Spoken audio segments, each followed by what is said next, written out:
warahmatullahi wabarakatuh. Selamat pagi Bapak Ibu. Semuanya sehat? Alhamdulillah.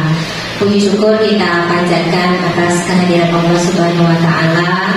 Alhamdulillah kita hari ini berkumpul di ruangan ini dalam rangka komunitas berbagi SDN 2 Sukadana. Pada hari ini kita semuanya formasi lengkap. Di sini kita akan berbagi dan nanti pematerinya ada Bu Eva yang akan berbagi dengan kita. Apa saja itu isinya?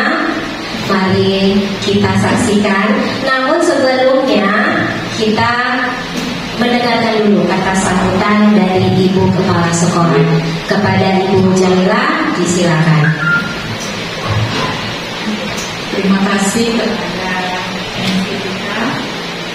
Assalamualaikum warahmatullahi wabarakatuh.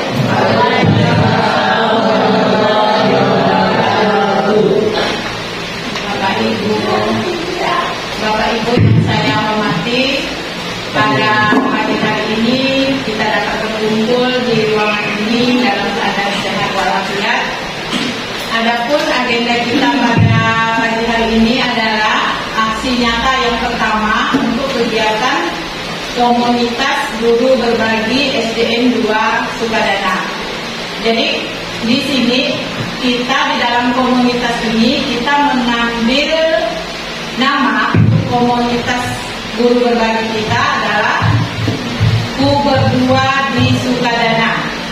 Jadi Ku Berdua di Sukadana itu artinya itu komunitas guru berbagi SDN 2 Sukadana. Jadi mengapa kita buat komunitas? Maksudnya itu komunitas ini kita gunakan untuk sarana atau wadah kita berkumpul antara sesama guru. Di sini kita mempunyai tujuan. Jadi kalau kita berkumpul itu pasti kita punya tujuan. Jadi tujuan kita di sini ingin membuat pembelajaran itu lebih baik. Jadi bagaimana cara kita membuat pembelajaran itu lebih baik? Yaitu dengan cara berbagi. Baik itu berbagi ilmu, berbagi praktek baik, ataupun berbagi pengalaman-pengalaman yang pernah kita lakukan kepada teman-teman kita yang ada di sekolah kita.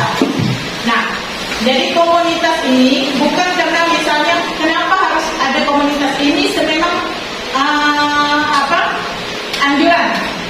Jadi sebenarnya komunitas ini tidak hanya menunggu kita sudah IKM. Jadi jangan beranggapan, Bu, kita belum melaksanakan IKM atau kurikulum merdeka. Kenapa kita harus berkomunitas? Kenapa kita harus membuat suatu perkumpulan antar sesama guru? Tidak. Jadi komunitas ini memang kita dengar sekarang tuh kesannya apa komunitas? Sebenarnya komunitas itu sudah ada dari zaman dahulu. Yaitu kalau zaman dahulu itu seperti KKG mini. Tapi karena di kurikulum yang sekarang ini istilah lebih kerennya itu yaitu komunitas. Jadi komunitas ini adalah suatu gerakan untuk guru berbagi. Di sini siapapun boleh berbagi. Jadi tidak hanya harus guru yang ini, harus guru ini, tidak. Jadi semua guru bisa berbagi. Karena semua guru itu pasti punya kemampuan, pasti punya program-program yang sudah diterapkan di kelasnya masing-masing, praktek baik yang sudah dilakukannya, dan itu harus kita tularkan kepada kawan-kawan kita minimal dalam satu sekolah kita. Jadi itu maksudnya kita berbagi. Guru berbagi ini untuk awalnya kita akan diisi oleh Ibu Eva Juniati akan berbagi praktek baik tentang budaya positif yang ada di sekolah. Nah, kenapa Bu Eva? Karena Bu Eva merupakan guru penggerak kita. Jadi harapan kita Bu Eva dulu yang bisa berbagi kepada kita semua. Kemudian nanti dilanjutkan dengan ibu-ibu, bapak-bapak yang lain. Mudah-mudahan ini bisa bermanfaat bagi bagi kita semua yang ada di sekolah kita. Nah, dan ini nantinya harapannya bisa menjadi contoh untuk sekolah yang lain juga. Siapa tahu ada sekolah yang ingin, Bu, boleh nggak kami numpang berbagi ke sekolah Ibu? Boleh, nanti kita bisa sharing ke sekolah lain. Nah, harapannya seperti itu. Mudah-mudahan ini bisa kita pahami. Jadi ini bukan menjadi beban kita, bukan. Nah, untuk kegiatan kita hari ini, silakan Bapak Ibu juga mengisi absennya karena ini akan kita sampaikan ke Dinas Pendidikan. Karena hari Senin Dinas Pendidikan minta hasil kegiatan kita pada hari ini lengkap dengan absen dan foto-foto serta video kegiatan. Kemudian juga nanti akan kita unggah aksi nyata kita ini ke kementerian. Jadi ini SD2 yang sudah dilakukan oleh guru-guru SD2, termasuk komunitas yang sudah dilakukan oleh siswa-siswa kita. Jadi hebat tidaknya sekolah kita bukan tergantung dari saya, bukan tergantung dari kepala sekolahnya. Yang menentukan hebat tidaknya sekolah kita Bapak Ibu semuanya, Bapak Ibu. Itu yang menentukannya. Karena yang berbuat itu bukan saya. Karena yang berbuat itu Bapak Ibu semua. Itulah penentu kehebatan sekolah kita, penentu kualitas sekolah kita. Nah, untuk itu saya ucapkan terima kasih kepada Bapak Ibu yang sudah sudi berbagi, yang sudah sudi berbuat untuk kemajuan sekolah kita. Mudah-mudahan ke depannya sekolah kita lebih baik lagi, lebih semangat lagi daripada sekarang. Itu harapan saya. Saya akhiri. Assalamualaikum warahmatullahi wabarakatuh. Waalaikumsalam warahmatullahi wabarakatuh. Terima kasih Ibu Jamila untuk pengantar pembukaan dalam kegiatan guru berbagi SDN 2 pada hari ini.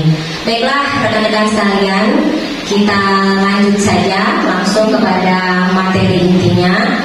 Dan materi ini akan disampaikan oleh Bu Eva. Kepada Bu Eva Juniati, silakan.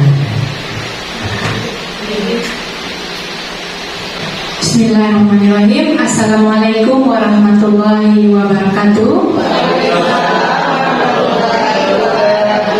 Yang saya hormati Ibu Kepala Sekolah, Bapak Ibu Dewan Guru beserta staf SDN 2 Sukadana. Alhamdulillah, puji syukur kita panjatkan atas kehadiran Allah Subhanahu wa Ta'ala, karena atas limpahan rahmat nikmatnya lah kita bisa berkumpul untuk melaksanakan aksi nyata yang pertama. Mohon izin saya berdiri di sini bukan dalam artian saya menggurui, tetapi saya hanya ingin berbagi. Semoga kedepannya seiring kegiatan berjalan kita bisa saling berbagi, memberikan saran dan berbagi praktik baik di kelas masing-masing. Di sini di SD2 ini saya banyak belajar dari teman-teman ya. Meskipun kadang saya suka bergurau, tapi di dalam itu saya juga melihat banyak hal-hal yang saya pelajari dari teman-teman, dari cara seperti Bu Usu kemarin menyiapkan absen di depan kelas, seperti Bu Tamia itu juga menjadi pelajaran baru untuk saya.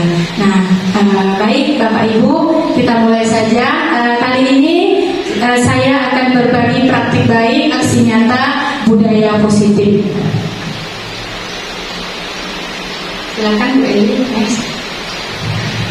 Nah, menurut Hajar Dewantara, Bapak Pendidikan kita sebagai guru ini diibaratkan seperti petani. Jadi, di mana murid-murid kita itu diibaratkan seperti benih. Nah, benih sekolah ini adalah ladang kita. Jadi, dalam artian kesimpulannya bahwa guru harus membuat sekolah menjadi lingkungan yang menyenangkan. Nah, bukan malah sebaliknya. Jadi kita berusaha semaksimal mungkin membuat lingkungan kita menyenangkan agar murid itu menjadi murid yang merindukan sekolahnya, agar kita guru itu menjadi guru yang kasmaran. Bagaimana menjadi guru yang kasmaran? Bukan menjadi guru yang dibenci oleh muridnya.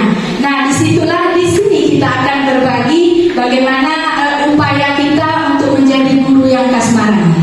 Di antara teman-teman ini sudah banyak yang menjadi guru yang kasmaran. Saya lihat kadang muridnya ada yang ngasih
keyakinan kelas. Keempat, kebutuhan dasar manusia dan dunia berkualitas. 5, posisi kontrol guru. 6, segitiga restitusi. Nah, kita akan membahas satu persatu. Mungkin dalam kesempatan ini karena 1 jam saya akan berikan sekilas, kata ibu tadi kulit-kulitnya harus ditampilkan. Nanti kita juga akan bisa saling memberikan saran. Kita masuk ke yang pertama, pembelajaran dengan paradigma baru. Nah, sesuai dengan apa yang diinginkan oleh Bapak Pendidikan kita, Ki Hajar Dewantara, bahwa pembelajaran paradigma baru itu dirancang berdasarkan prinsip pembelajaran yang terdiferensiasi, sehingga setiap siswa belajar sesuai dengan kebutuhan untuk mewujudkan profil belajar Pancasila. Nah, apa saja profil belajar Pancasila? Nah, ini mudah-mudahan kedepannya di setiap kelas kita memiliki tulisan itu profil belajar Pancasila yang akan selalu kita jalankan dalam pembelajaran berikutnya. Profil belajar Pancasila ini ada 6. Yang pertama, beriman bertakwa kepada Tuhan Yang Maha Esa dan berakhlak mulia. Nah, kalau pembiasaan kita itu sudah masuk dalam kegiatan kita sehari-hari, di mana anak kita datang, mereka sudah bersalaman, kemudian kita juga ada praktik lain, mengerjakan sholat zuhur berjamaah. Nah, itu sudah masuk ke dalam profil belajar Pancasila yang pertama. Kemudian berkebinekaan global. Nah, di mana anak-anak kita ajarkan untuk saling menghargai dalam perbedaan, saling menghormati, juga itu sudah kita lakukan. Berikutnya mandiri, kemudian bernalar kritis, kreatif, dan bergotong royong. Rasa-rasanya yang 6 ini semuanya sudah muncul ya Bapak Ibu di dalam sekolah kita. Sudah ada semua. Next, Willy.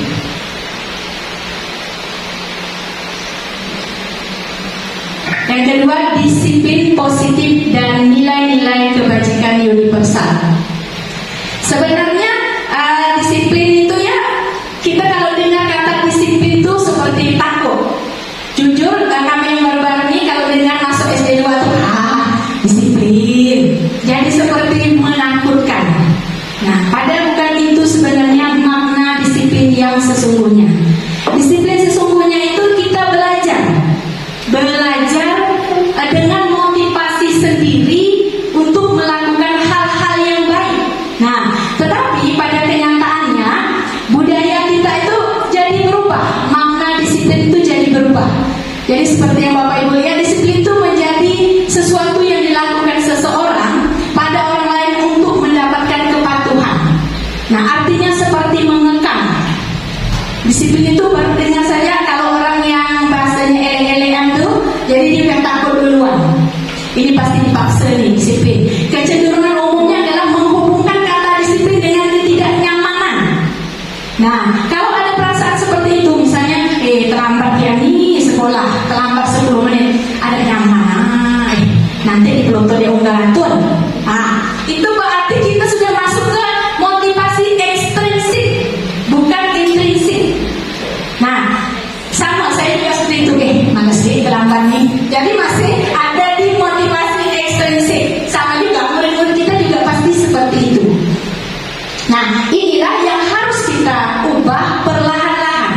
Pola pikir kita harus kita ubah dari ekstrinsik, kita usahakan menjadi motivasi intrinsik. Di mana ketika kita sudah memiliki motivasi intrinsik, kita disiplin belajar menggunakan kebajikan universal.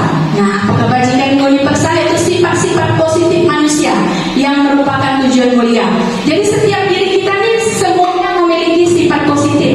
Benar kata Ibu tadi, memiliki kurang dan lebih, plus dan minus rasanya. Jadi kita tidak perlulah membanggakan apa yang kita lebihkan dari kawan kita, karena di balik itu sangat banyak kekurangan yang ada di dalam diri kita. Nah, jadi mari bersama-sama kita mengubah motivasi diri kita dari ekstrinsik, kita ubah menjadi motivasi intrinsik tanpa ada tekanan dari pihak lain. Silakan Bu Eli, next. Nah, berikutnya motivasi perilaku manusia. Belum ini motivasi perilaku manusia. Motivasi perilaku manusia ini ada 3. tiga. Yang pertama, untuk menghindari ketidaknyamanan atau hukuman. Nah, yang kedua, untuk mendapatkan imbalan dari orang lain atau institusi. Yang ketiga, untuk menghargai diri sendiri. Nah, kenapa kita dulu, yang pastinya anak-anak kita juga seperti ini. Misalnya macam kita zaman dulu suka pergi pelatihan. Pelatihan itu biasa karena kita sudah ditugaskan oleh kepala sekolah. Misalnya, musuh, pergi pelatihan musuh. Sebenarnya tuh tidak mau tuh, ya kan tuh, tidak mau. Tapi karena untuk menghindari ketidaknyamanan, kalau dihukum tidak mungkin nggak guru dihukum, tidak nyaman hati dengan kepala sekolah, pergi jalan. Nah, itu berarti masih motivasi eksternal. Nah, ya. Kedua, untuk mendapatkan imbalan. Kalau kita pergi apa namanya, pelatihan itu dapat apa kita balik? Dapat transport, dapat apa yang kita harapkan untuk mereka? Sertifikat. Ya, dapat sertifikat. Berarti kan itu masih menjadi motivasi eksternal. Nah, kita karena tidak nyaman, kemudian kita mengharapkan sesuatu, baranglah 50.000 transport. Nah, betul, mak-mak kan gitu.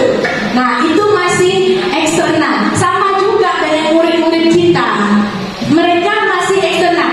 Jujur kalau kita pelatihan seperti itu, balik itu kita tidak tahu apa yang kita dapat, ilmu apa yang kita dapat. Kadang tidak bisa kita menyampaikan ke kawan kita. Kalau saya lah, saya pakai gitu dulunya. Besoknya ke sekolah, entahlah. Yang penting aku tidak datang dan ngisi absen dapat sertifikat. Benar tak mereka? Sama, saya begitu. Datang ketemu kawan suka-suka, dapat transport, dapat sertifikat. Nah, itu masih motivasi eksternal. Dia tidak akan membekas, tidak akan menjadi manfaat untuk jangka panjang. Begitulah murid-murid kita. Jika kita paksa terus, memang kelihatannya patuh, tetapi tidak ada yang melekat di dalam ingatan mereka. Ya, memorinya kata mereka, karena eksternal tadi. Nah, yang harus kita galakkan adalah yang ketiga, untuk menghargai diri sendiri. Nah, saya akan menjadi orang yang seperti ini apabila saya melakukannya. Jadi kita hargai diri kita sendiri. Kalau tidak kita yang menghargai diri kita sendiri, siapa lagi? Nah, seperti Ikram yang baru bergabung, dia semoga ada motivasi, memang motivasi internal. Dia menghargai diri dia sendiri. Sehingga guru lain, termasuk saya, keren semenjak ada Ikram nih, bersih sekolah. Nah, kan? Saya yakin Ikram pasti memiliki motivasi internal. Dia kan usaha eksternal, malu dia ketahui kalau ada rajin. Jangan seperti itu. Bukan karena dia utami, bukan karena dia Bu Eli. Aku memang bertanggung jawab untuk menjadi diriku sendiri, menghargai diriku sendiri. Ya, itu juga dengan murid-murid kita. Mari kita usahakan murid-murid kita dia memiliki motivasi sendiri di dalam dirinya. Itulah yang harus kita sukseskan, yang harus kita upayakan. Bagaimana caranya murid memiliki motivasi internal, motivasi dari dalam dirinya sendiri. Memang sangat, kalau kita bayangkan itu susah lah. Tapi insya Allah dengan kita ikhlas, dengan kita sabar kita memang harus naik. Dari 50% tetap harus sabar. Kalau guru yang tadi sabar itu suci lah. Kalau saya dengan musuh masih belajar. Nah, jadi kita memang harus berlipat ganda untuk sabar dan ikhlas supaya kita memiliki motivasi internal. Silakan next. Konsep disiplin dengan identitas sukses. Nah, seperti ini Bapak Ibu, hukuman itu kan dia menyakitkan, tidak nyaman untuk murid. Murid menjadi takut. Kemudian kadang-kadang kalau kita nanya, siapa yang mantapkan untuk meja ibu? Ada tahu Bu? Katanya. Mana saya tahu Bu? Padahal dia itulah yang mantapkan. Nah, karena tadi hukuman itu membuat suatu yang tidak nyaman, menakutkan. Mereka akan menyembunyikan kesalahannya. Seperti kita dengan kepala sekolah kita. Nah, kalau kita sering ditekan beliau, pasti kita menyembunyikan sesuatu kesalahan. Tapi karena beliau ini luar biasa, pertama untuk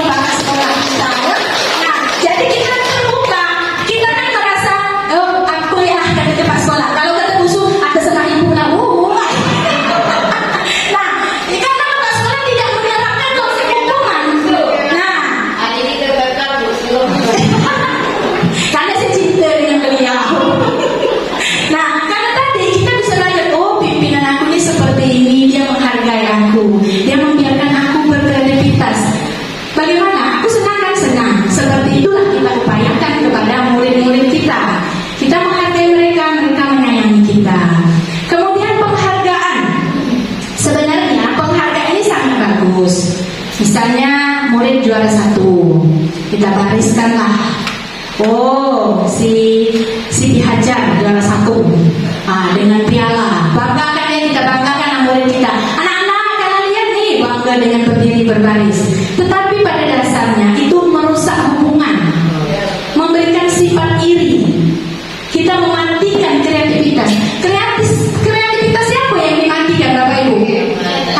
Murid kata yang lain, kata mereka. Kasihan, sedih. Udah hamba, udah pasti Siti juara 1 tuh, tak perlulah kita nak ngambil. Ada anak itu, udah tak perlu. Pasti dia diambil baris di depan itu. Nah, pernahkah kita berpikir seperti itu? Nah, padahal ya kita bukan untuk merendahkan yang lain, hanya untuk memotivasi. Tetapi sebisanya agak kita tekanlah, jangan terlalu. Misalnya saya, kata Pak Sekolah, memang mantap, Pak. Dia yang paling bisa. Gimana perasaan kawan-kawan semua? Aku tertekan. Kalau bahasa Butami pasti tahu. Terserah kau lah. Nah, usahakan jika kita tidak ingin dibuat seperti itu, jangan kita lakukan kepada orang lain. Nah, jadi boleh memberikan penghargaan, tapi sewajarnya saja. Jadi tidak perlu terlalu kita expose. Berikutnya, next. Konsep disiplin dengan identitas sukses.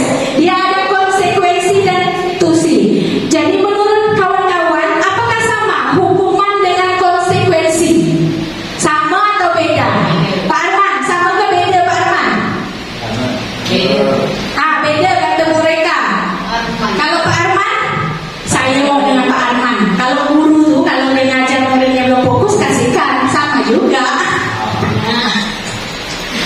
Sama tak hukuman dengan konsekuensi? Menurut Pak Arman? Sama. Kenapa Pak Arman katakan sama? Konsekuensi hukuman. Hukuman sama dengan konsekuensi. Oke, beri tepuk tangan untuk Pak Arman. Ibu Reka tadi menjawab berbeda. Ya, berbeda kata Bu Reka. Silakan. Terima kasih. Ya. Menurut saya kalau hukuman itu bisa secara fisik, Ya. juga secara bisa.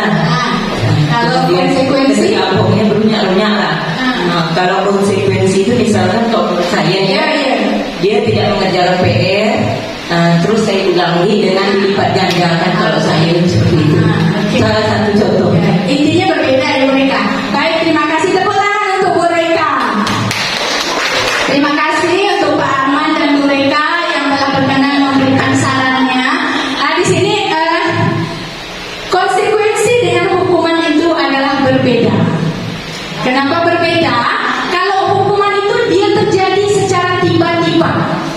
Anak datang terlambat, sini kau, mau sampah, di hukuman. Kalau konsekuensi dia terjadi karena ada kesepakatan di dalam kelas. Nah, misalnya kata Bu Siti, kalau kamu buang sampah sembarangan, kamu ibu suruh membersihkan kelas. Sepakat tak? Iya, mau tak? Mau Bu. Nah, itu konsekuensi. Ada perjanjian dulu, ada percakapan dulu. Itu konsekuensi yang harus mereka lakukan ketika mereka melakukan kesalahan. Nah, menurut Bapak Ibu, hukuman dengan konsekuensi ini bagus atau tidak sebenarnya menurut pendapat Bapak Ibu?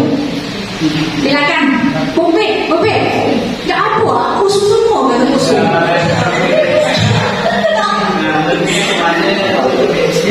Pak Iras, ada mereka saran? Oh, yang muda-muda. Baiklah, kita lanjutkan dulu ya. Moga lalu senior kita. Silakan. Apa kita kan berbagi sama-sama. Nah, menurut undang konsekuensi dengan hukuman ini bagus atau tidak?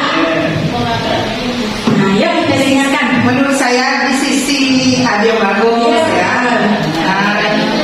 Pertama, kalau hukuman itu membuat anak memang takut, tapi buat bergerak.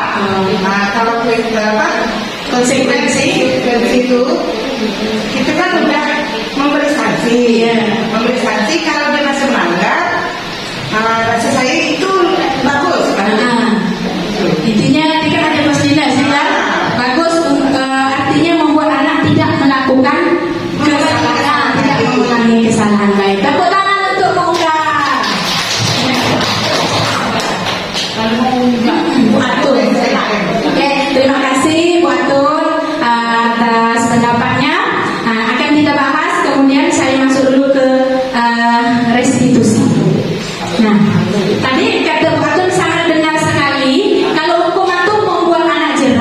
ada buat supaya tidak mengulangi lagi. Baik. Kemarin saya mengikuti sesi ini di perkuliahan juga sama. Bahkan dosen saya bilang kalau zaman dulu kalau hukuman saya ini jadi dosen karena tamparan guru saya. Karena dia nakal, pernah ditampar gurunya, lalulah dia menjadi anak baik. Tetapi pertanyaannya, pada saat ini, zaman ini, di era digital ini, apakah kita memberikan hukuman kepada anak, dia akan jerak dan tidak akan melakukannya lagi? Tidak. Benar tak? Nah, kemudian mereka kena guling lagi.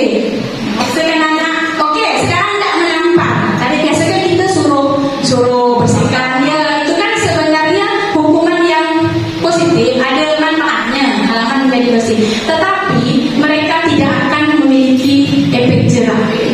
Nah, zaman ini memang kenapa? Karena kita hidup nih banyak medsos. Jadi kalau zaman dulu orang tua tuh beranggapan guru adalah satu-satunya sumber ilmu. Jadi apa kata guru diikuti. Kalau sekarang mereka bisa melihat di medsos.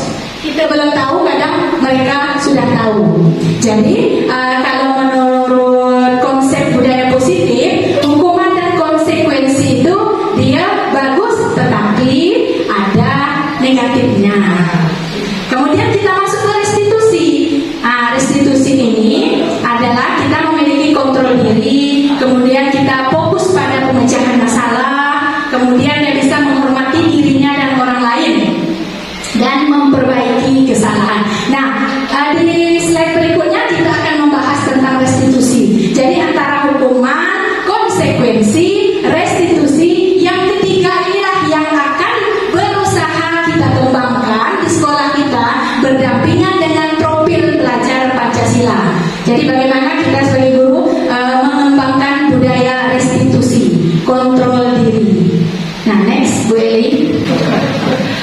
Pendekatan restitusi. Nah, ini mari bersama-sama kita pelajari restitusi. Nah, inilah restitusi. Restitusi adalah proses menciptakan kondisi bagi murid untuk memperbaiki kesalahan mereka, sehingga mereka bisa kembali pada kelompok mereka dengan karakter yang lebih kuat. Nah, dia juga proses kolaboratif yang mengajarkan murid untuk mencari solusi untuk masalah mereka. Nanti akan saya tampilkan videonya, praktek langsung bagaimana cara kita menyelesaikan masalah dengan restitusi. Tapi sebenarnya kalau kita secara kehidupan sehari-hari, kalau kita melakukan restitusi ini sangat berat godaannya. Kalau udah ada buat masalah itu kita pasti dah geram. Nah, itulah tadi, memang banyak stok sabar dan stok ikhlasnya. Nah, itu kemudian ciri-ciri restitusi. Yang pertama, bukan untuk menebus kesalahan, namun untuk belajar dari kesalahannya. Misalnya, anak kalau hari Senin itu biasanya dia tidak bawa topi, ada yang tidak bawa dasi. Seperti biasa, kita pasti akan memberikan hukuman. Ya, hukuman kita kan ringan, paling hanya memungut sampah. Tapi kenapa setiap Senin masih ada anak yang tidak lengkap? Dan bahkan itu lagi. Senin kemarin saya tanya, kamu udah berapa kali dari jemur sini nih, baris? 3 kali Bu, katanya. Nah kita ada begini, saya ini akan seterusnya lah Bu, dihukum, katanya. Karena saya tidak muat ya tinggal saya, kata lagi Jadi mereka sama saya waktu itu, jadi kami ketahui aja. Jadi kamu datang dihukum? Enggak Bu, biasa saja, katanya. Biasa saja, kami udah tahu dah pasti kena hukum. Oh, kata saya nanti berarti masih tidak mempan. Nah, makanya kita perlu melakukan restitusi, memperbaiki hubungan, tawaran, bukan paksaan. Nah, nanti kita akan lihat video restitusinya.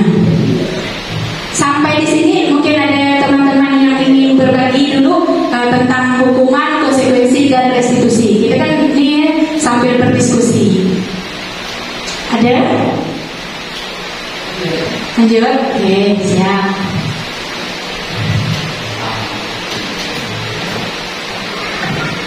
Berikutnya contoh kasus murid sering tidak mengerjakan PR. Nah, ini terjadi bukan hanya di sekolah kita, murid tidak mengerjakan PR. Kita ada 3 langkah: hukuman, ada konsekuensi, dan restitusi. Untuk hukuman, guru menghukum murid hormat bendera misalnya 15 menit. Nah, zaman dulu kalau kita tidak pernah di sini. Kemudian guru marah dan murid menjadi takut. Ada juga kadang murid dikeluarkan dari kelas kita. Itu contoh dari hukuman. Dan saya pun juga pernah melakukannya. Karena rasa sakit hati, merasa tidak dihargai. Kita beri PR, mereka tidak mengerjakannya. Kemudian konsekuensi. Contohnya guru memberikan konsekuensi untuk mengerjakan PR saat istirahat. Nah, ini juga sering kita lakukan. Kau kerjakan ya sampai selesai. Guru tegas dan murid menghormati peraturan. Jadi antara hukuman dengan konsekuensi itu lebih baik konsekuensi. Ya.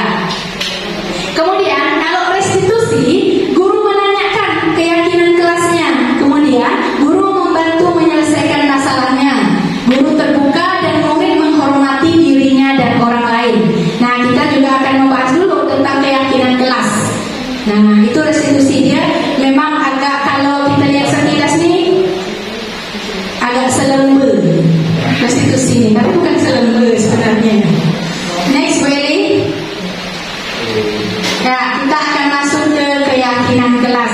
Nah, di sini ya Bapak Ibu telah melihat saya sudah menyediakan keyakinan kelas. Itu saya buat kesepakatan kelas, tapi yang benarnya adalah keyakinan kelas. Next, Willy. Nah, mengapa tidak peraturan saja? Mengapa harus keyakinan kalau di dalam kelas kita? Bapak Ibu, kalau saran saya berikutnya sudah wajib membuat keyakinan kelas. Keyakinan kelas itu antara kita dengan murid. Keyakinan kelas 6A tidak mesti sama dengan kelas 6B. Dan begitu seterusnya. Kita berdiskusi dengan murid kita. Nah, kita sepakat kata mereka. Kesepakatan kita biar mereka dulu. Ini contoh. Nah, kalau saya buat seperti ini. Coba kalian mau apa di kelas ini supaya bagus, supaya kalian bagus, kalian buat apa? Jadi mereka membuat sendiri. Bu, harus datang tepat waktu Bu, karena ada yang suka mengeluh nama orang tua, ada yang mengisi. Tidak boleh bully Bu. Nah, mereka mengeluarkan pendapatnya sendiri. Itulah beda antara peraturan kelas dengan keyakinan kelas. Kalau peraturan kelas itu yang buatnya, tapi kalau keyakinan kelas ada diskusi, ada kesepakatan bersama antara guru dengan murid.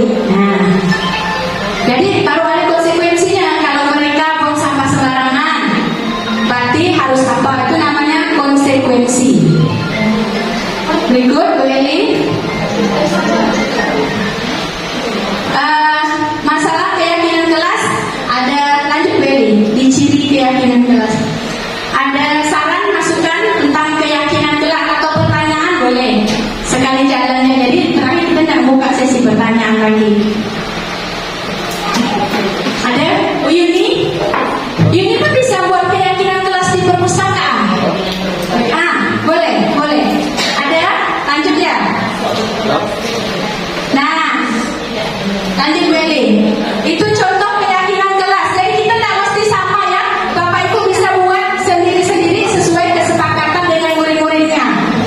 Nah, macam Pupin, guru olahraga, macam Bu Atul boleh membuat keyakinan di pelajaran mereka masing-masing. Jadi tidak mesti sama.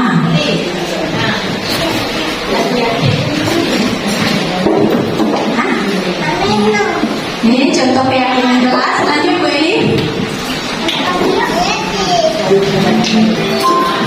Nah, itu saya beri kesempatan mereka untuk membuat sendiri apa keyakinan yang mau mereka buat. Misalnya Pak Arman, ayo kita kata Pak Arman, ayo siapa dulu? Satu Pak, boleh datang terlambat, anak membuat sendiri, barulah kita sepakati. Jadi keyakinan kelas tidak perlu banyak-banyak. Yang pasti anak harus tahu. Jadi saya kalau setiap hari saya pasti tanyakan, karena anak saya suruh menghadap balik sini kalau mau pulang. Siapa yang masih ingat apa keyakinan kelas kita?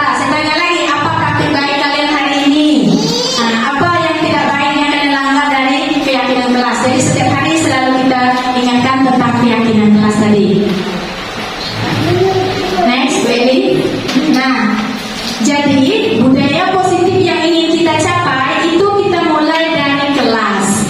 Perlulah tadi adanya keyakinan kelas, peraturan kelas, keyakinan kelas. Jika kelas kita sudah tertib, maka lingkungannya akan menjadi lingkungan positif. Nah, misalnya kelas mereka tidak punya keyakinan kelas, kalau mengembalikan barang pada tempatnya, misalnya dia sudah punya. Nanti dia akan sadar dengan sendirinya, dia bisa menyimpan barang pada tempatnya. Ketika mereka melanggar, jangan kita hukum. Kita balikan lagi ke mereka, ditanya pelan-pelan. Apa sih keyakinan sudah kita sepakati? Jangan kita marahkan di depan teman-temannya. Nah, kita nanti salah sama ibu ya. Ngapel, tadi itu ngapel, sesuai nggak dengan keyakinan kelas? Pasti dia malu sendiri. Saya pertama masuk sini, masuk kelas 6B itu, masuk anak langsung naik kaki di atas kursi. Kita ngomong, dia ngomong. Sebentar dia lari kemana-mana. Nah, sama anak positif. Jadi menjerit-jerit pun tak rupanya ada. Alhamdulillah, saya belajar pelan-pelan, saya praktekkan pelan-pelan. Memang bukan diri saya dulu. Kalau saya yang dulu, saya dah pasti naik darah rasanya. Tapi ternyata aku dulu salah. Jangan sampai buat darah tinggi gara-gara mengajar. Jadi kita harus jadi guru yang bahagia. Sepakat Bapak Ibu? Nah, kita jadi guru yang bahagia. Stok ikhlas, stok sabarnya harus dikuatkan, dibanyakkan. Nah, pelan-pelan kita. Ketika lingkungan udah positif, maka akan tumbuhlah budaya positif di sekolah kita. Next, Bu Eli. Kebutuhan dasar manusia. Berikutnya, Bu Eli. Nah, kebutuhan dasar manusia itu ada 5. Yang pertama untuk bertahan hidup. Yang kedua untuk penguasaan. Kemudian kasih sayang dan rasa diterima. Kebebasan, kesenangan. Semua orang memiliki kebutuhan dasar yang berbeda-beda. Tapi bukan hanya murid, kita juga sama. Aku nih rasanya kepengen mau ke karaoke.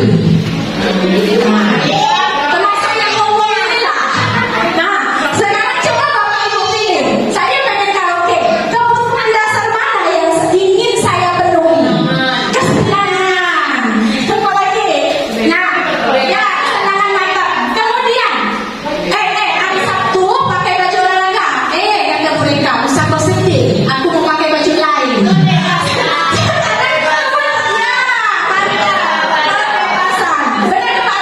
Bebas. Kalau rasa bebas itu gimana? Rasa Pak Arman?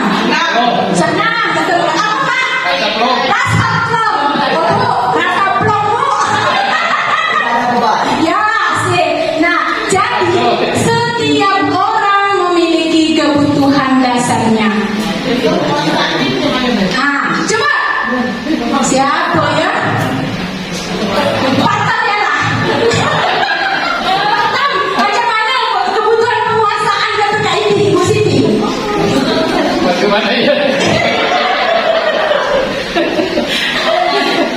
Bapak belum belajar kata musuh ngapa gitu? Ayo musuh, penguasaan contohnya. Nanti ada masih berikutnya. Ada ya saran ya. Berdasarkan kita pikiran kita ya. Penguasaan, memang penguasa gitu. Ayo penguasaan. Nampak kita.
kuliah nanggu.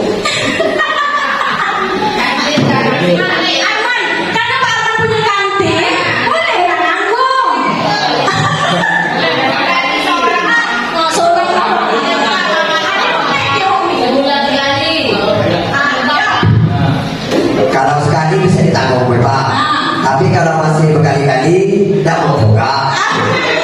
tepuk tangan janji Pak Arman ya.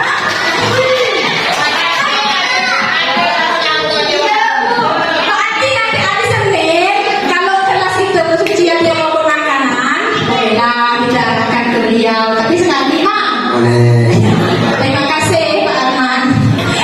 Berarti itu contoh bertani hidup. Nah tinggal kita menyelesaikan masalahnya seperti apa, ya? Boleh Pak. Ya. Ini mau saya tanyakan nih. Oke, mungkin anak itu setelah kita tanggung mungkin dia berubah. Oke. Ya, bagaimana menindaklanjuti seandainya hal ini selalu terjadi? Misalkan kita pihak sekolah tidak bisa menanggulangi. Gimana cara menanggulangi anak ini? Takutnya terus nanti intinya larinya ke bully, anak terus dibully kan yang lain kan. Nah, itu gimana coba Pak? Oke, terima kasih. Itu boleh di kantin aja lah. Oke ya, terima kasih Pak Arman, pertanyaannya sangat baik sekali. Tadi kita kan sudah belajar nih, ada 5 kebutuhan dasar manusia. Yang ini berarti bertahan hidup. Betul betul Pak Arman. Kalau sekali oke lah. Kalau berkali-kali kita pun rasanya gimana? Ya, saya terus terang bukannya saya membuka suatu kebaikan. Saya sudah pernah. Kadang ada anak, kemudian saya cerita yang baru. Ada anak yang tidak sarapan, dia juga tidak dibekalkan orang tuanya uang. Padahal orang tuanya itu dia mampu. Nah, pernah saya kasih uang sekali, masalah berkali-kali. Ternyata benar, dia berkali-kali tidak bekal dan tidak bawa makanan, tidak bawa uang. Berarti dia kebutuhannya bukan kebutuhan bertahan hidup lagi. Dia sudah berpindah ke kebutuhan lain. Nah, kalau dia tidak bekal tadi, dia mengacau kawannya, suka nak membuli ke depannya, berarti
Lanjut Bu Eli.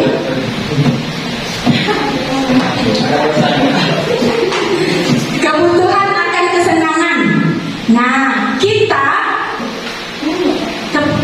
kepala sekolah beserta guru sudah berusaha dan sangat keren. Kita memenuhi kebutuhan kesenangan anak kita pada hari Sabtu yang telah berjalan. Nah, pengembangan diri. Kadang dia tuh pengen menyanyi, kita yang jelaskan dia menyanyi. Matematika, dia bosan dia menggambar.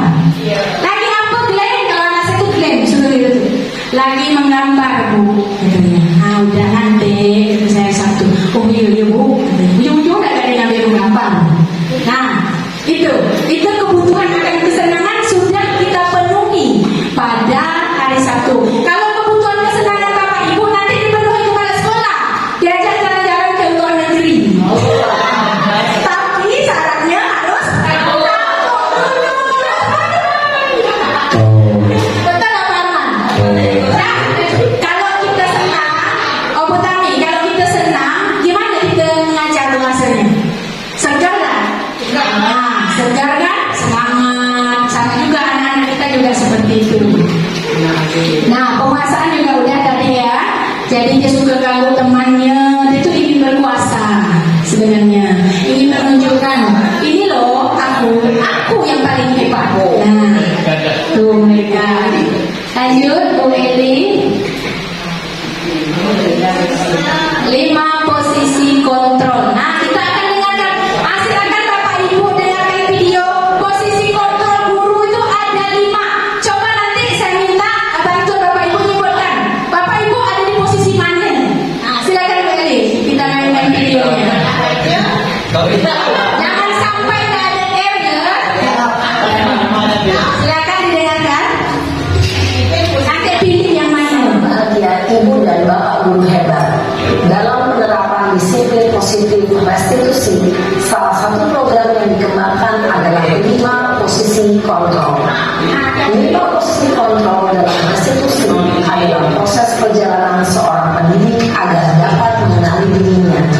Pada video kali ini kita akan membahas tentang 5 posisi kontrol yang dikembangkan oleh Diane Gosling dan contoh penerapannya.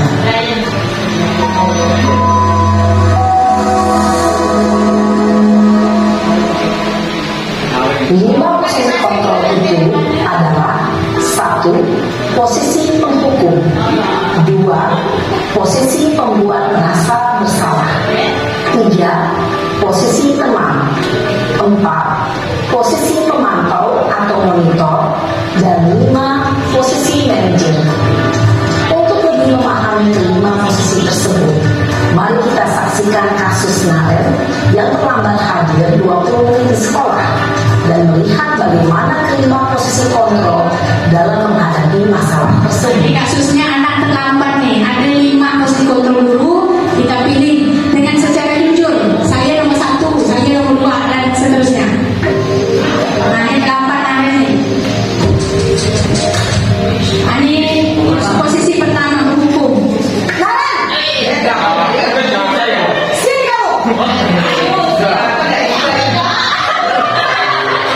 Selalu terlambat. Kamu deh, pasti terlambat. Aku, saya Apa? Apa coba? Alasan kamu apa lagi? Kapan sih kamu tidak terlambat? Malas Bisa sekali ya memiliki menjadi alasan. saya dasar pemalas. Yang kapok sih kamu. Sudah berapa kali terlambat? Sana, kamu beli lapangan basket 2 kali. kenapa saya harus ke lapangan basket, Bu? Makin emosi, tanya gitu. Kamu lawan ibu. Berani-beraninya jawab. Sudah terlambat, masih berani jawab pula. Sekarang keliling lapangan basket 5 kali sekalian. Bilang lagi, cepat. Pergi sana ke lapangan basket. Nah, itu yang nomor 1 tuh penghukum namanya.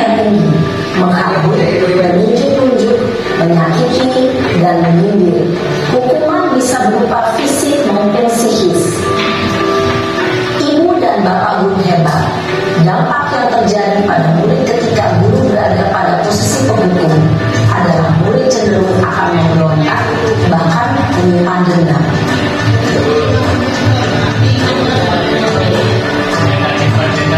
Posisi yang kedua, kasusnya sama.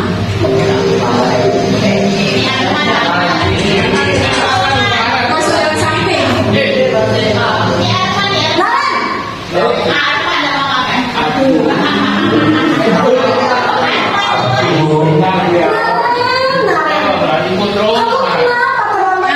Ada lembut sedikit, pembuat rasa bersalah. Kamu senang ya bikin ibu susah ya? Kalau kamu terlambat lagi, nanti ibu yang ditegur bapak kepala sekolah, nak. Bisa nggak? Pembuat rasa bersalah. Aduh, gimana ini? Belum, dia belum ngaku. Kamu suka ya kalau ibu ditegur bapak kepala sekolah? Terus, sekarang ibu harus tulis apa ini di buku absen? Bersalah membuat yang melakukan kesalahan itu merasa bersalah. Ibu harus apa coba? Pilih. Lain kali jangan bikin salah dia, nak ya. Ibu tak apa-apa lagi loh. Dia terus bisa jantungan kalau ibu ditegur bapak kepala sekolah. Maaf ya Bu. Maaf sekali. Nah, ini masih memberi kesempatan. Nah, udah ada yang boleh memilih posisi kedua. Rasa bersalah berbicara dengan nada tenang, cenderung lembut. Namun kata-kata yang diutarakan membuat murid merasa menjadi orang yang gagal, memandang dirinya sendiri, merasa tidak berharga dan tidak sanggup membahagiakan orang lain. Ketika guru mengambil posisi pembuat rasa bersalah, murid akan menganggap dirinya yang bersalah dan ia akan menyimpan emosi negatif tersebut di dalam dirinya.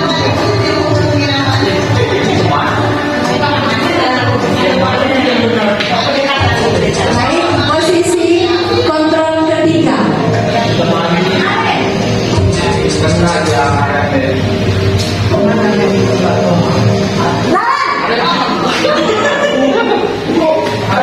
Kalau Bu Iin belum kali ini, belum ada pilihan. Satu dua nih. Wah, sudah jam berapa ini, Nak? Ya, ini ada Iya, saya. Iya Bu. Habis ibu saya lupa menolongkan saya Bu. Kamu malah menyalahkan ibu kamu. Kok terlambat sih? Iya Bu. Saya memang lambat bangun tadi. Jadi biarpun saya lari kencang, agak senja Bu. Yang sudah di sana, hilarin kau lebih kenceng lagi ya. Biar gak terlambat lagi. Bikin senang ibu. Demi ibu. Bisa kan? Bisa Bu. Yang sudah di sana di sekolah, ibu beresin urusan absen kamu. masih ada lagi. Ini yang ketiga nih. Itu posisi teman. Ada suara ramah, akrab, cenderung bersenda gurau untuk menjaga suasana tetap santai. Murid akan merasa senang, aman, dan akrab dengan guru. Identitas yang tercipta adalah identitas sukses atau berhasil.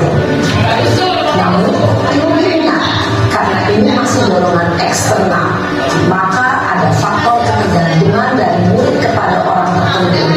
Di sini Masih eksternal ini. sehingga di lain waktu murid bisa berperilaku baik, namun hanya kepada orang-orang tertentu Nah, saja. dia hanya orang tertentu aja. Kalau ada begitu kan busu, dia dengan busu ya. Berikutnya posisi kontrol keempat. Narik lagi coba lah gitu.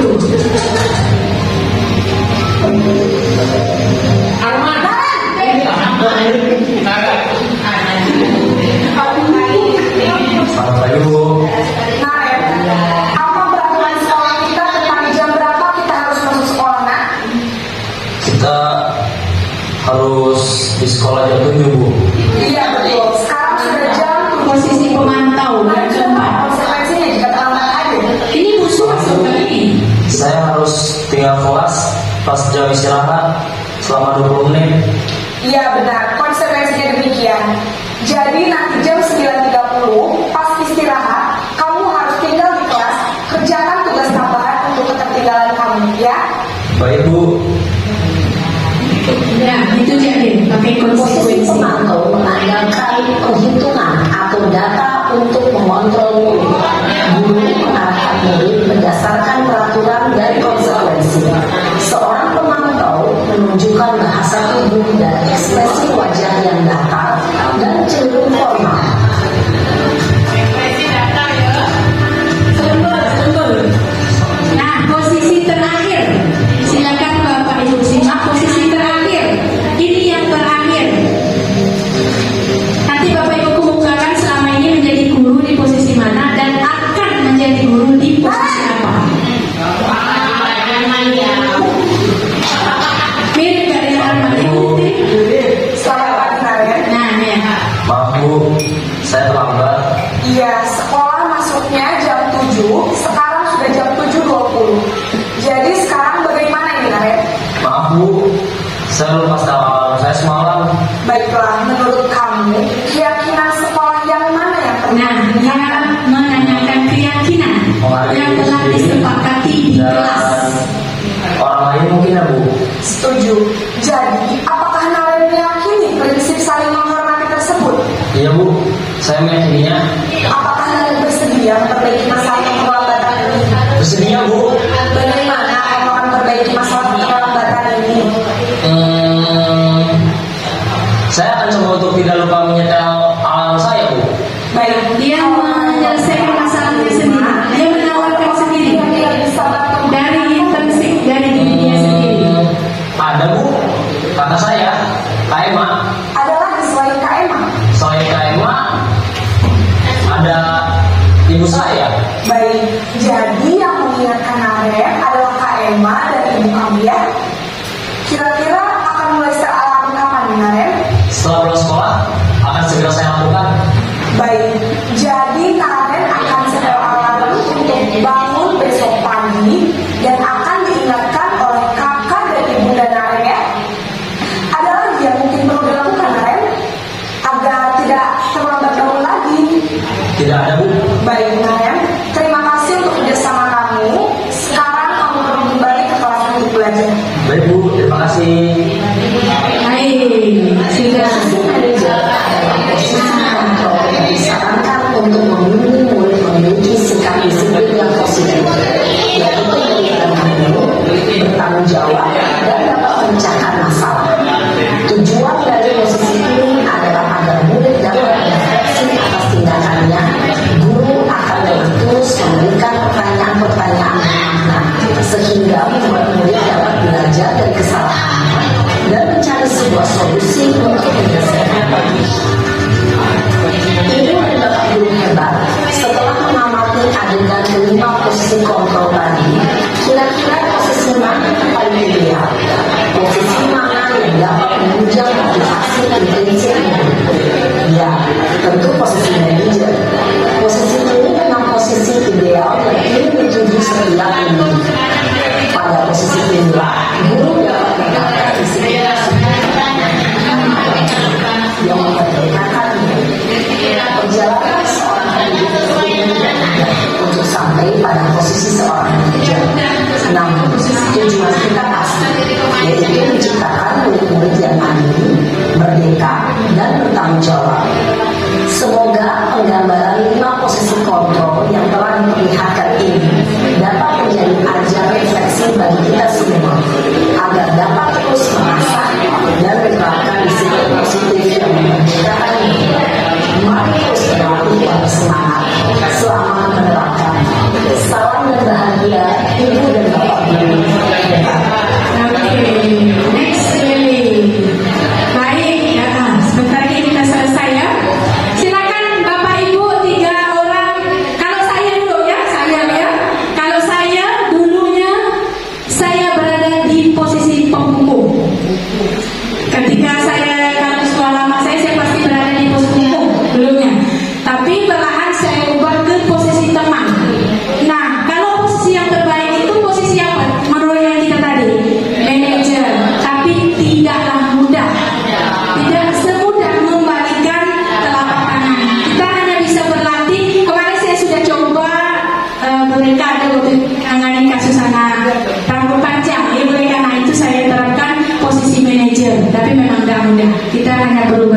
Silakan 3 orang saya minta dengan hormat untuk memberikan pandangannya atau pengakuan pribadinya. Dulu guru apa dan sekarang ingin ada di posisi mana? Gue ini next gue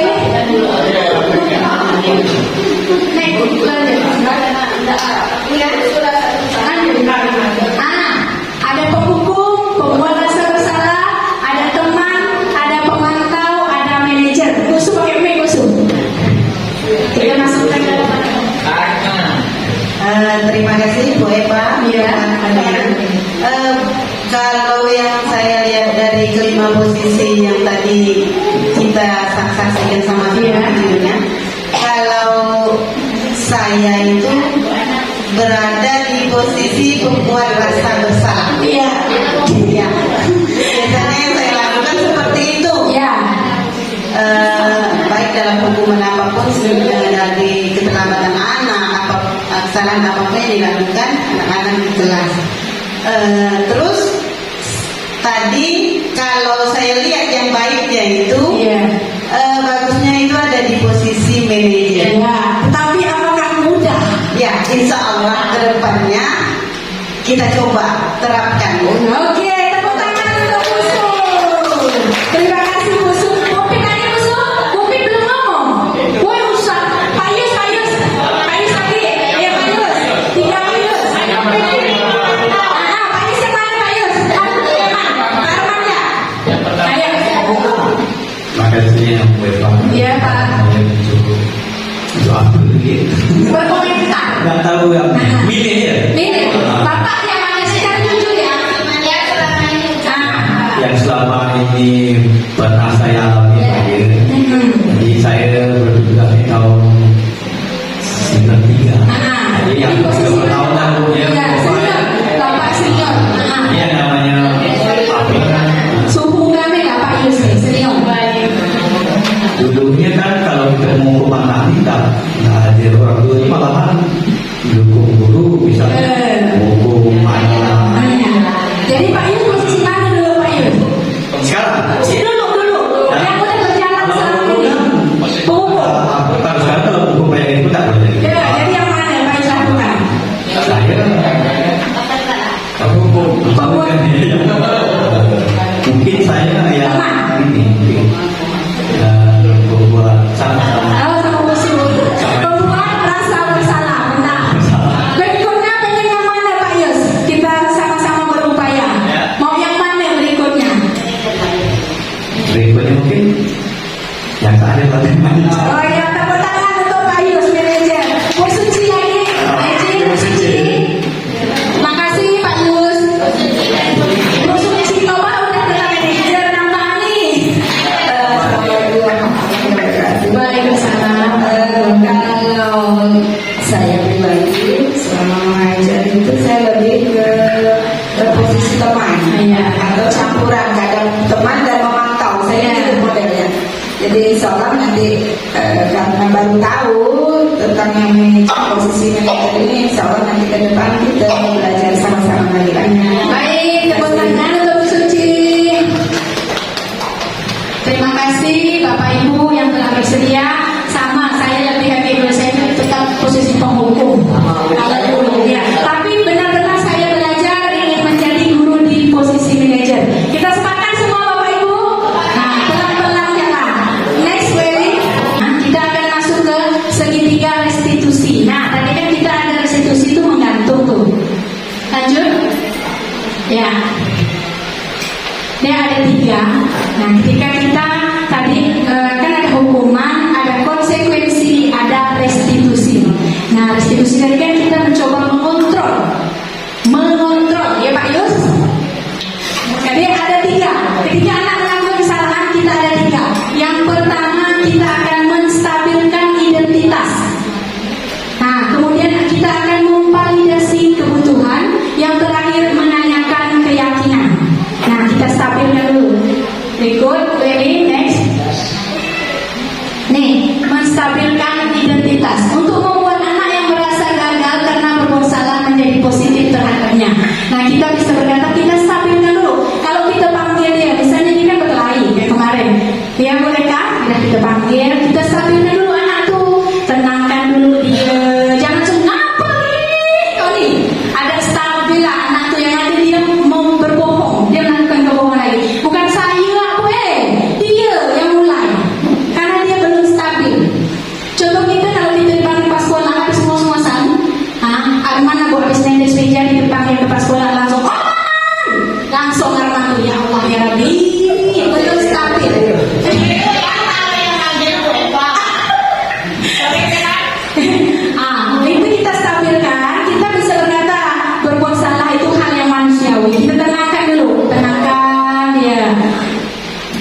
Bapak ibu juga biasa melakukan kesalahan. Nah, itu contohnya, itu menstabilkan. Kedua, kita validasi kebutuhannya. Nah, kita validasi kebutuhannya, membantu. Pada dasarnya setiap tindakan manusia tujuannya adalah memenuhi basicnya, memenuhi kebutuhannya, rasa cintanya tadi, 5 kebutuhan dasar tadi ya. Jadi kita validasi dulu. Kita bisa berkata, kamu pasti punya alasan. Jadi kan masuk, oh ibu ini berarti tidak anak aku mah. Nah, ngapa kau tadi kau ngapa? Pakai bahasa gitu. Setiap orang tuh bisa melakukan kesalahan. Ibu pun sama. Nah, ibu juga kadang bertengkar dengan kawan ibu yang usahakan kita hanya berdua dengan yang melakukan salah, jangan di depan kawan-kawannya. Nanti dia akan dibully kembali oleh temannya. Jadi kalau seperti itu tidak selesai masalahnya, budaya positif itu tidak akan terpenuhi. Berikutnya, nah yang terakhir kita tanyakanlah keyakinan kelas tadi. Makanya dari awal saya tekankan harus ada keyakinan kelas, keyakinan mereka sendiri. Kemudian kita buat mereka menyelesaikan masalahnya. Silakan. Nah ini contoh restitusi. Silakan Bu. Ini dari terakhir. Ini hanya drama ya Bapak Ibu, bukan sebenarnya. Assalamualaikum warahmatullahi wabarakatuh. Siapa yang Saya Eva Juniati SPD, calon guru penggerak angkatan 7 Kabupaten Kalimantan. Pada kesempatan kali ini saya akan memaparkan demonstrasi kontekstual modul 1.4 dari positif dan segitiga restitusi. Pada video kali ini saya akan menampilkan praktik segitiga restitusi dalam menyelesaikan masalah bersama peserta didik yang telah saya lakukan. Segitiga restitusi adalah sebuah metode dalam menyelesaikan masalah yang termasuk ke dalam implementasi budaya positif. Restitusi adalah proses menciptakan kondisi bagi untuk memperbaiki kesalahan mereka, sehingga mereka bisa kembali pada kelompok mereka dengan karakter yang lebih kuat. Gosen 2004. Restitusi membantu murid menjadi lebih memiliki tujuan, disiplin positif, dan memulihkan dirinya setelah berbuat salah. Restitusi bukan untuk menebus kesalahan, namun untuk belajar dari kesalahan. Berikut langkah-langkah dalam melaksanakan praktik segitiga restitusi. Pertama, menstabilkan identitas. Kedua, validasi tindakan yang salah. Ketiga, menanyakan keyakinan. Mari kita simak contoh praktik segitiga restitusi pada kasus yang pertama, yaitu peserta didik datang terlambat. Ini sandiwara. Pada hari Jumat, seorang peserta didik kelas 6B yang bernama Fahri terlambat datang ke sekolah dan terlambat mengikuti pelajaran. Yaitu menstabilkan.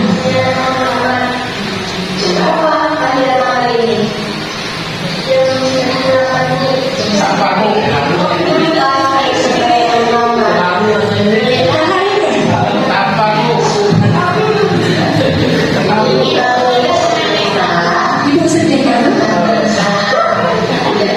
Si Pak ini adalah ini Pak Jadi supaya kejadian seperti ini tidak terulang lagi ya. Nah, ini.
Jadi saya mengajak semua Bapak Ibu untuk bersama-sama berusaha menuju ke posisi kontrol sebagai manajer. Sepakat? Sepakat. Silakan Beli, terakhir kita. Open. Nah, refleksi kita sudah terakhir. Jadi ketika kita melaksanakan pembelajaran, Bapak Ibu usahakan memberikan refleksi pada akhir pembelajaran kita. Hal baru apa yang mengubah paradigma kita? Coba saya mau tanya yang belum. Bu In, refleksi dulu sebentar. Hal baru apa saja yang kita dapat dari praktek baik hari ini? Silakan Bu In. Terima kasih.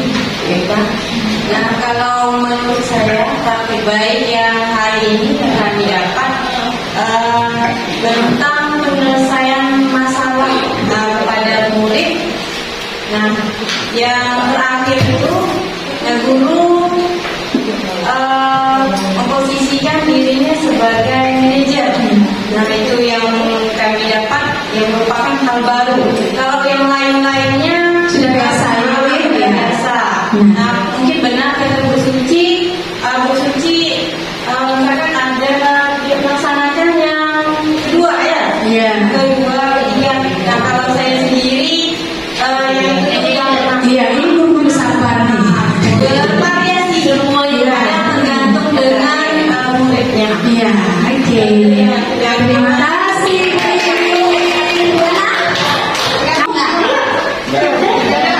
Yo, merah merona. Ya. Tenang. Nasi padang nanti. Nah, saya kasih padang saya. Assalamualaikum warahmatullahi wabarakatuh. Waalaikumsalam warahmatullahi wabarakatuh. Terima kasih banyak Bu Eva. Jadi bagi saya hari ini yang saya dapatkan dari kegiatan kita, yaitu perasaan saya yang semulanya saya tidak tahu tentang cara